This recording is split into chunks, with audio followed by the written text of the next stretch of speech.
मोहतरम हाज़रीन जुमा, अज़ीज़ान गिरामी और दूर दराज से तशरीफ़ लाए हुए हमारे दीनी भाइयों, बुज़ुर्गों और साथियों, अल्लाह पाक का बेपनाह करम और एहसान है कि अल्लाह ताला ने हमें माह मुक़द्दस रमज़ानुल मुबारक जैसा मुक़द्दस बाबरकत वाला महीना अता फ़रमाया है। हम बड़े खुश नसीब और खुशकिस्मत है कि अल्लाह ताला ने हमें यह महीना अता फ़रमाया है।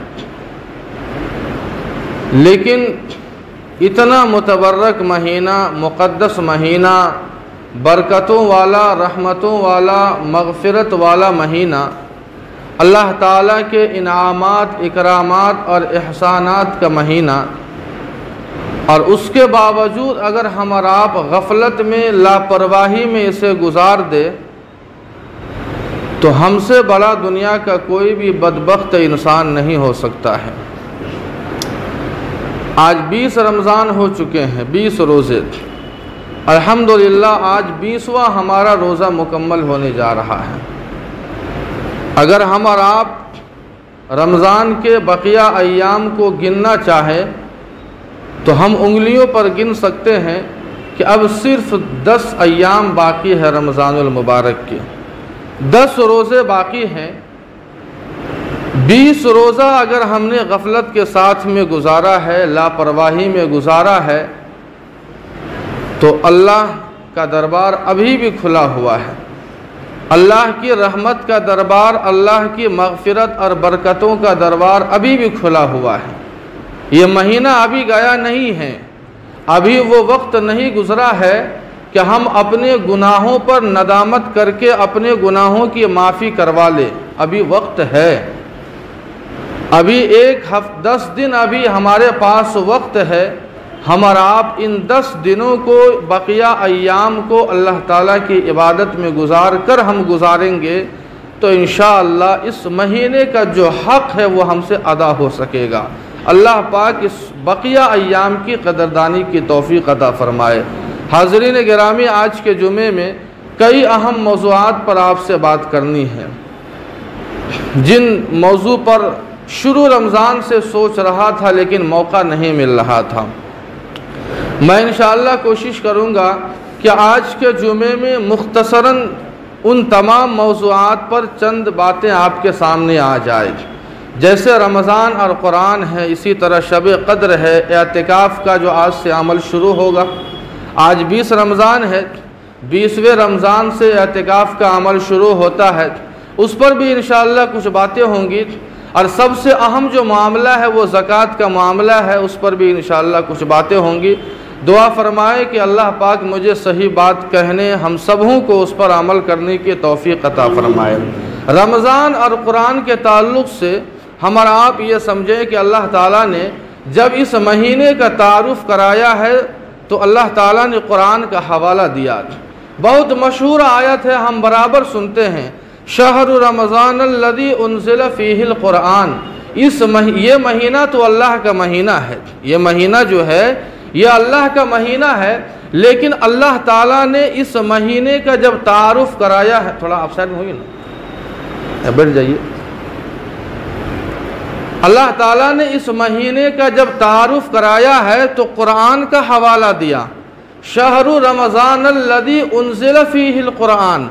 रमज़ान का महीना, कौन सा महीना? अल्लाह खुद फरमाते हैं उन्ज़िल फ़ीहिल क़ुरान, वो महीना जिस महीने में हमने कुरान को नाजिल किया। मालूम ये हुआ कि कुरान की इतनी बड़ी अज़मत है कि अल्लाह ताला ने रमज़ान जैसे मुक़द्दस महीने का जब तारुफ़ कराना चाहा तो उसकी निस्बत अगर किसी की तरफ की है तो वो कुरान पाक की तरफ की है। कुरान दुनिया की वो वाहिद किताब है जिसका सुनना भी इबादत है, पढ़ना भी इबादत है। अब पढ़ने में दोनों है, आप मतलब समझकर पढ़ें वो भी इबादत है, बिना मतलब समझे आप पढ़े जा रहे हैं वो भी इबादत है। कुरान पाक की ये खुसूसियत है, ये दुनिया की वो वाहिद किताब है कि इंसान अगर मोहब्बत की नज़र से अगर देखे वो भी इबादत है, और इंसान अगर मोहब्बत से सीने से लगाए वो भी इबादत है। इंसान अगर कुरान पाक को अगर चूमे मोहब्बत से वो भी इबादत है। ये सिर्फ़ खुसूसियत कुरान पाक ही को हासिल है, वरना आसमानी किताबें तो और भी है, वो खुसूसियात उन आसमानी किताबों को नहीं हासिल है जो कुरान पाक को हासिल है। और कुरान की आज़मत का अंदाज़ा इस बात से लगाइए कि अल्लाह ताला ने इस कुरान पाक को जिस रात में उतारा है, गौर कीजिएगा, अल्लाह ताला ने इस कुरान पाक को जिस रात में उतारा है, इस कुरान की बरकत से अल्लाह ताला ने उस रात को तमाम रातों से अफजल बना दिया। शब क़द्र, अल्लाह ताला ने कुरान पाक को नाजिल किया शब क़द्र में, और शब क़द्र खैरुम मिन अल्फ़ शहर, जो 1000 रातों से बेहतर है, जो तमाम रातों से बेहतर है। तो इस कुरान पाक की खुसूसियत ये है कि जिस रात में अल्लाह ताला ने उतारा है उस रात को तमाम रातों से अफजल बना दिया। यही नहीं, जिस शहर में अल्लाह ने नाजिल किया इस कुरान पाक को, जिस जगह और जिस ज़मीन के हिस्से पर अल्लाह ने नाजिल किया, अल्लाह ताला ने इस कुरान पाक की बरकत से उन शहरों को दुनिया के तमाम शहरों से मुक़द्दस और अफजल बना दिया, यानी मक्का और मदीना। और यही नहीं, अल्लाह ताला ने इस कुरान पाक को जिस हस्ती के सीने पे नाजिल किया है, जिस हस्ती के सीने में अल्लाह ने नाजिल किया है, जिस नबी के सीने पर, जिस नबी पर अल्लाह ने नाजिल किया, अल्लाह ताला ने इस कुरान पाक की बरकत से उस हस्ती को तमाम अंबिया का सरदार बना दिया। और यही नहीं, कुरान पाक को लाने वाला जो फरिश्ता है हज़रत जिब्राईल अलैहिस्सलातु वस्सलाम, इस कुरान पाक की बरकत से अल्लाह ताला ने उस फरिश्ते को तमाम फरिश्तों का सरदार बना दिया। और इतना ही नहीं, इस कुरान पाक अल्लाह ताला ने फरमाया कि जिसके सीने में ये कुरान होगा हम दुनिया के सबसे मुक़द्दस इंसानों में उसका शुमार करेंगे। जब ये कुरान की खुसूसियत है तो भला बताइए, अगर वही कुरान हमारी ज़िंदगी में आ जाए, हमारी ज़िंदगी में उतर जाए, तो बताइए कितनी मुतबर्रक वो ज़िंदगी बन सकती है। लेकिन कुरान पाक से हम इतने दूर हो चुके हैं कि एक नबी अल्लाह ताला के दरबार में शिकायत करता है कि मेरे पर्दा फरमाने के बाद मेरी उम्मत को जिस कुरान पाक तूने दिया है उस कुरान को छोड़ दिया। बहरहाल कुरान पाक दुनिया की सबसे मुअज़्ज़म किताब है, और ये रमज़ान, इसी रमज़ान के महीने में शब क़द्र जो ताक़ रातें हैं, आखिर अशरा जो 10 आज से जो शुरू होगा कल से, ये ताक़ रातें जो हैं 21, 23, 25, 27, 29, इन रातों में अल्लाह ताला ने कुरान पाक को नाजिल किया है। लौहे महफूज से समाए दुनिया पर याद रखें। बहुत सारे लोग इसमें फंस जाते हैं कि जब रमज़ान ही में कुरान नाजिल हुआ तो बकिया अय्याम में क्या होता था।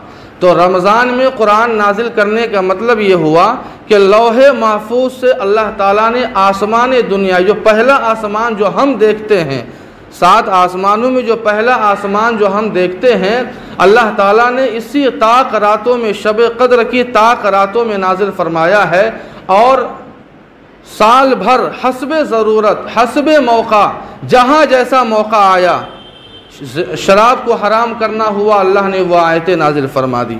नमाज को फ़र्ज़ करना हुआ, अल्लाह ताला ने उस तरह की आयतें नाजिल फरमा दी। शराब की हुर्मत को बयान करना है, अल्लाह ने उस तरह की आयतें नाजिल फरमा दी। तो अल्लाह ताला ने शब क़द्र में इस कुरान पाक को नाजिल किया है। यह हमारी ज़िंदगी के लिए रहबर है। हाज़रीन, शब क़द्र और एतिकाफ़, इन दोनों में बड़ा जोड़ है। पिछली जो उम्मतें गुज़री है, उन उम्मतों की उम्र का अगर आप लिहाज करेंगे तो आपको मालूम होगा कि 900 साल, 1000 साल, 500 साल, इतनी बड़ी उम्रें हुआ करती थी।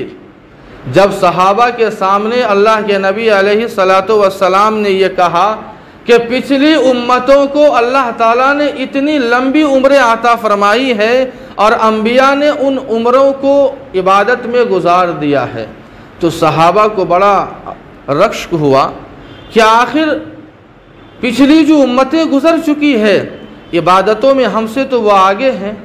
अल्लाह के नबी अलैहिस्सलातु वस्सलाम ने इरशाद फरमाया कि अल्लाह ताला ने तुम्हें एक ऐसी रात अता फरमाई है कि जो इंसान उस रात को इबादत के साथ, ईमान और यकीन के साथ गुजारता है, इबादत में गुजारता है, वो रात 1000 रातों से बेहतर है। वो रात 1000 रातों से बेहतर वो रात हो जाती है। खैरु मिन अल्फ़ि शहर, इस रात को यानी शब क़द्र को 1000 रातों से बेहतर बनाया है। गोया एक रात इबादत में गुजारने का सवाब 1000 रात में इबादत में गुजारने का सवाब उसे मिलता है। और ये खुसूसियत और ये फजीलत इस उम्मत ही को हासिल है। यानी शब क़द्र जो है अल्लाह ताला ने इसी उम्मत को अता फरमाया है, किसी और उम्मत को अल्लाह ताला ने यह रात नहीं अता फरमाई है। और इस शब क़द्र को पाने का बेहतरीन अगर कोई मौका है, इस शब क़द्र को पाने का अगर कोई बेहतरीन अगर मौका है तो वो एतिकाफ़ है। एतिकाफ़ जो सुन्नत मुअक्कदा अलल किफ़ाया है, कम से कम एक आदमी बैठे, अगर कोई नहीं बैठता है तो सारे लोग गुनहगार होंगे, ये सारे लोग जानते हैं। अगर शब क़द्र को पाना है तो आप एतिकाफ़ का एहतमाम करें और एतिकाफ़ की अहमियत और फजीलत का अंदाज़ा इस बात से लगाइए कि अल्लाह के नबी अलैहिस्सलातु वस्सलाम ने पूरी ज़िंदगी एतिकाफ़ का एहतमाम फरमाया है। आखिर कोई बात तो थी इस 10 रातों में, ताक़ रातों में कोई बात तो थी कि अल्लाह के नबी ने उसका एहतमाम फरमाया है। और अगर मुअतकिफ़ इंसान अगर मस्जिद के अंदर सोता भी है, खाता भी है, उठता भी है, जिस हालत में भी है, अल्लाह ताला उसे सवाब अता फरमाते हैं। एक इंसान अगर किसी हाकिम के दर पर जाए और गिड़गिड़ा कर रोने लगे कि नहीं सर, जब तक आप मुझे देंगे नहीं तब तक मैं यहाँ से जाऊँगा नहीं, अगर उसके दिल के अंदर सीने में दर्द वाला दिल होता है तो उसका सीना, उसका दिल पसीजता है और उसे अता फरमाता है। बिल्कुल यही हाल एक मुअतकिफ़ का है। गोया वो अल्लाह के दरबार पर वो गिड़गिड़ा रहा है और वो अपनी मग़फ़िरत का सवाल कर रहा है कि अल्लाह, जब तक तू मेरी मग़फ़िरत नहीं करेगा तब तक मैं तेरे दर को नहीं छोड़ूंगा, जिसका अमल आज से शुरू होगा। हाज़रीन गिरामी, एतिकाफ़ और शब क़द्र, कुरान पाक और कुरान पाक के ताल्लुक़ से एक बात और सुन लें। बहुत सारे लोग ये कहते हैं कि हमें कुरान पढ़ना नहीं आता है। ठीक है, आपकी मजबूरी है। अगर आपको कुरान पढ़ना नहीं आता है तो आपको तो कम से कम तरावीह का एहतमाम तो करना आता है। अगर हम कुरान पढ़ना नहीं जानते हैं तो ठीक है, कम अज़ कम हम तरावीह में का तो एहतमाम करें। तरावीह में तो ख़त्म कुरान होता है, मुकम्मल कुरान पढ़ा और सुना जाता है। कम से कम इसी बहाने हमारा मुकम्मल कुरान तो हम सुन लेंगे, लेकिन इसका भी एहतमाम नहीं है। मसला यह है कि हमें करना ही नहीं है, तू ही न चाहे तो बहाने हज़ार है। इसलिए चंद अय्याम है, चंद पारे भी हर मस्जिद के अंदर बाकी रह गए हैं। ये अच्छा और सुनहरा मौका है। अगर आपको कुरान नहीं पढ़ना आता है तो कम अज़ कम तरावीह का एहतमाम करें और तरावीह के अंदर कुरान को सुने। इंशाअल्लाह आपको उसका अजर अल्लाह ताला ज़रूर अता फ़रमाएंगे। आखिरी जो अहम मौजू है वो ज़कात का मामला आता है। ज़कात अल्लाह ताला ने 5 बुनियादी जो अरकान हैं इस्लाम के, उन 5 बुनियादी अरकान में एक ज़कात भी है। और इस ज़कात की फ़र्ज़ियत का अंदाज़ा इस बात से लगा सकते हैं कि अल्लाह ताला ने जहाँ भी कुरान पाक के अंदर नमाज की फ़र्ज़ियत का हुक्म आता फ़रमाया है और अक़ीमुस्सलाह फ़रमाया है, अल्लाह ताला ने साथ ही व आतु ज़काह भी फ़रमाया है कि ए लोगो, तुम नमाज भी कायम करो और अपने माल की ज़कात भी अदा करो। नमाज ये बदनी इबादत है और ज़कात ये माली इबादत है। लेकिन अब ज़कात किसके ऊपर फ़र्ज़ है, हमें थोड़ा इसे समझना होगा। बुनियादी जो शराइत है, शरीयत के अहकाम का मुकल्लफ़ बनने के लिए जो बुनियादी शराइत है वो ये है आकिल होना, बालिग होना, मुसलमान होना, ये बुनियादी शराइत है। लेकिन ज़कात की फ़र्ज़ियत की और भी शराइत है। उनमें से एक ये है कि वो निसाब का मालिक हो। वो क्या हो? निसाब का मालिक हो। अब निसाब क्या है? बहुत बारीक मसाइल है, गौर से सुनें। निसाब क्या होता है? निसाब कहते हैं, शरीयत ने जो निसाब बनाया है ज़कात की फ़र्ज़ियत का, वो 7.5 तोला सोना और 52.5 तोला चांदी है। ये मुतय्यन निसाब है। यानी अगर किसी के पास 7.5 तोला सोना हो, सोना ही है, या ये कि 7.5 तोला सोने के बकदर उसके पास पैसा हो, या 52.5 तोला चांदी हो, या ये कि 52.5 तोला चांदी के बकदर उसके पास पैसे हों, तब उसके ऊपर जो है ज़कात फ़र्ज़ है। या ये कि अगर सोना और चांदी उतने नहीं हैं जितने निसाब को पहुँचने चाहिए, लेकिन माले ज़कात जो है, जो 4 चीज़ें हैं, सोना है माले ज़कात, यानी जिसके ऊपर ज़कात फ़र्ज़ है वो 4 चीज़ें हैं। एक सोना है, एक चांदी है, एक कैश नक़द जिसको कहते हैं, और एक माले तिजारत है। एक माले तिजारत है। मैं बहुत अच्छे अंदाज में और आसान अंदाज में आपको समझा रहा हूँ। और ज़कात निकालने का बहुत आसान तरीक़ा, इसलिए कि इंसान इसमें उलझ जाता है। बताने वाला भी उलझ जाता है, सुनने वाला और सुनाने वाला भी उलझ जाता है, इसलिए कि इतना टफ ये मसाइल होते हैं। लेकिन बहुत आसान तरीक़ा है, बहुत आसान मैं तरीक़ा आपको बता रहा हूँ। आपको बार बार पूछने और किसी से मसला पूछने की ज़रूरत नहीं पड़ेगी कि आखिर मेरे ऊपर ज़कात फ़र्ज़ है या नहीं है। ठीक है, ज़कात हम निकालते हैं तो ज़ाहिर बात है उमूमन बंदा जो है ज़कात निकालता है रमज़ानुल मुबारक के अंदर, इसलिए कि रमज़ान नेकियों का मौसम होता है। और रमज़ान के अंदर ज़ाहिर बात है 1 का 70 और न जाने अल्लाह ताला अपनी रहमत से उससे भी ज़्यादा अता फ़रमाते हैं। इसलिए उमूमन ये रिवाज है कि रमज़ान के अंदर जो है ज़कात, सदक़ात, खैरात वग़ैरह निकाले जाते हैं। अब ज़कात निकालने का आसान तरीक़ा और हमारे ऊपर ज़कात फ़र्ज़ है या नहीं, हमें आखिर कैसे अंदाज़ा होगा? आपको ये मालूम है कि मैं 20 रमज़ान से ज़कात, सदक़ात वग़ैरह निकालता हूँ या 1 रमज़ान से ही निकालना शुरू कर देता हूँ। आप 1 रमज़ान को बैठ जाएं, कलम और कापी ले लें। ये 4 चीज़ें हैं, सोना, चांदी, नकदी यानी कैश, और चौथी चीज़ है माल तिजारत। इन चारों चीज़ों को आप काउंट करें, लिखें। आप हर एक का खाना बनाएं, सोना, उसके बाद नीचे लिखे चांदी, उसके बाद लिखे नकद यानी कैश जिसको कहते हैं, और उसके बाद चौथे नंबर पे लिखे आप माले तिजारत। अब सोना देखिए, सोना और चांदी ऐसी चीज़ है कि सोने और चांदी पर बहर सूरत ज़कात वाजिब है। बहर सूरत का मतलब ये हुआ कि चाहे सोना और चांदी मुस्तामल हो या गैर मुस्तामल हो।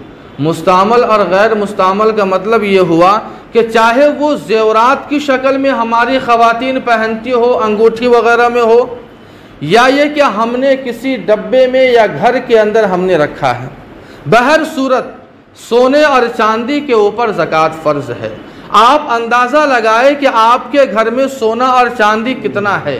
आपने सोना और चांदी के खाने में आपने लिख लिया कि सोना इतना ग्राम है और चांदी इतना ग्राम है। उसके बाद आप आए कैश के ऊपर, नकद, आपके पास नकद कितना है। मिसाल के अच्छा, नकद का मतलब क्या होता है? नकद का मतलब ये नहीं होता है कि हमारी जेब में पैसा हो। नकद का मतलब ये होता है कि हमने घर में रखा है, हमने बैंक में जो है सेव करके रखा है, या ये कि हमने किसी को कर्ज दिया है, हमने किसी को कर्ज दिया है और उसे वापस लौटाने की उम्मीद भी है। हमने कर्ज दिया और हमें उम्मीद भी है कि आज नहीं तो कल वो आदमी हमें लौटा देगा, लेकिन हमें अगर उम्मीद नहीं है, ऐसा कमबख्त इंसान को हमने कर्ज दे दिया है कि हमें उम्मीद अब नहीं है, वो तो फिर ऐसे माल के ऊपर ज़कात नहीं है। जिस माल का कि आप मालिक हैं, चाहे आपके जेब में हो, बैंक में हो, या किसी को आपने कर्ज दिया हो, सारों को आप लिखिए कि आपके पास कितना है, बैंक में कितना है, आपने कर्ज कितना दिया है। ये हुआ कैश के खाने में, नकद के खाने में। अब आइए माल तिजारत के अंदर। माल तिजारत किसको कहते हैं? माल तिजारत की तारीफ़ सुन लीजिए, बहुत जामे तारीफ़ है। अगर हम इस तारीफ़ को सुनेंगे और समझेंगे तो हमें बिल्कुल समझ में आ जाएगा कि आखिर किस माल तिजारत के ऊपर ज़कात शरीयत ने फ़र्ज़ किया है। हर तिजारत के माल के ऊपर नहीं है। पहले माल तिजारत की आप तारीफ़ सुन लीजिए। हर वो माल, हर वो सामान जिसको हमने बेचने की नीयत से ख़रीदा है, याद रखें, हर वो माल, वो सामान जिसको हमने बेचने की नीयत से हमने ख़रीदा, उसे बेचना है और ज़कात निकालने के वक्त तक बेचने की नीयत बरकरार है, बीच में डावाडोल न हो। यानी वो सामान इतना खूबसूरत है कि हमारा दिल आ गया, हमने अपने पास इस्तेमाल के लिए रख लिया, ऐसा न हो। बेचने की नीयत बरकरार है, ऐसे माल के ऊपर ज़कात फ़र्ज़ है। अब देखिए, एक दुकान है, मान लीजिए साइकिल की दुकान है, यहाँ तो साइकिल ही की दुकान ज़्यादा है, इसलिए साइकिल की दुकान ही की मिसाल ले लीजिए। हमने साइकिल की दुकान रखा है, साइकिल की दुकान हमने किया है, जाहिर बात है उसमें साइकिल है, पार्ट पुर्जे हैं, हमने बेचने के लिए लाया है। अब उस वक्त यानी जब हम ज़कात निकाल रहे हैं तो उसे हम काउंट करेंगे, उसे अंदाज़ा लगाएंगे कि आखिर इस सामान का कितना रेट बन सकता है, पूरे दुकान में कितना सामान है और उसका क्या रेट है। जूता चप्पल के हमने दुकान कर रखा है, बेचने के लिए कर रखा है, जाहिर बात है, तो हम उसे अंदाज़ा लगाए कि आखिर ये दुकान में जो माल तिजारत है, उस माल तिजारत की मालियत क्या है, कितने पैसे हो सकते हैं, हम उसे लिखें, चाहे 2 लाख हो, 3 लाख हो, ठीक है। अच्छा, एक चीज़ और याद रखें, माल तिजारत इंसान बेचने के लिए जो ख़रीदे और ताहुनूस यानी ज़कात निकालने तक वो नीयत बाकी हो, तब ज़कात फ़र्ज़ है। हमारे दुकान में बाज़ चीज़ें ऐसी होती है जो बहुत कीमती होती है। मिसाल के तौर पर हमने 10 पंखा लगाया है, अगर 10 पंखे की अगर मालियत देखी जाए, उसका रेट देखा जाए तो लाखों के ऊपर पहुंच जाते हैं, लेकिन इसके ऊपर ज़कात नहीं है। इसलिए नहीं है कि ये पंखा जो हमने लगाया है, ये पंखा बेचने के लिए नहीं लगाया है, ये अपनी राहत के लिए लगाया है। लेकिन अगर हमने पंखे की दुकान ही कर ली है तो पंखा अब हम बेचने के लिए हमने लिया है। लाखों की मशीन हमने बिठाया है, कपड़े की मशीन जो हमने बिठाया है, 2 लाख, 4 लाख, 50 लाख की मशीन होती है, लेकिन वो मशीन इंसान बेचने के लिए नहीं लेता है, बल्कि उसे तिजारत के इस्तेमाल के लिए लेता है। लेकिन उससे जो कपड़े निकल रहे हैं उसे हम बेचना है, लिहाजा उन कपड़ों के दाम और रेट के ऊपर ज़कात है। उम्मीद है कि ये माल तिजारत का मतलब आपको समझ में आया होगा। अब हमने ये लिख लिया उसके बाद हम ये अंदाज़ा लगाए कि आखिर सोना और चांदी का जो ग्राम है, अभी मान लीजिए मधुबनी का जो रेट चल रहा है, सोना 1 ग्राम है 5215 रुपया, यानी 5215 रुपया, और चांदी 1 ग्राम है 72 रुपया। अब सोना और चांदी का हमने अंदाज़ा लगा लिया इतना ग्राम है, उसका पैसा 2 लाख या 3 लाख होता है। कैश हमारे पास कितना है? इतना है। उसके बाद हमने माले तिजारत का अंदाज़ा लगाया कि हमारी दुकान में इतना सामान है, उसका रेट ये है, वो भी हमने अंदाज़ा लगा लिया। उसे हम मजमूई तौर पर लिखे 4 लाख 5 लाख जो भी होते हैं। अभी ज़कात नहीं निकालना है। हमको ये समझ में आ गया कि माले तिजारत की मिल्कियत हमारे पास इतना पैसा है, 2 लाख 3 लाख 4 लाख जो भी है, अभी हमें निकालना नहीं है। अब हमें ये अंदाज़ा करना है कि हमने कर्ज़ा कितना लिया है। हम भी तो कर्ज़ा लेते हैं, हमने किसी और से कर्ज़ा लिया 50,000। अब उस 50,000 को हमें इससे जो है माइनस करना है, उसे घटाना है, उस 3 लाख रुपये में से उसे घटाना है। हमारे ऊपर जो कर्ज़े हैं उन तमाम कर्ज़ों को उससे माइनस कर देना है। माइनस करने के बाद अब देखेंगे कि आखिर कितना बचा हमारे पास। मान लीजिए 1.5 लाख। अब 1.5 लाख जो बचा है तो सोना 1 ग्राम 72, 52.5 तो 595 ये ग्राम होता है गालिबन। चांदी 612 ग्राम। 600, मैं ग्राम का हिसाब बता रहा हूँ इसलिए कि तौला और भरी जो आजकल चल रहा है ये शरीयत की नज़र में कुछ ग्राम कम है, इसलिए मैं ग्राम का हिसाब बता रहा हूँ।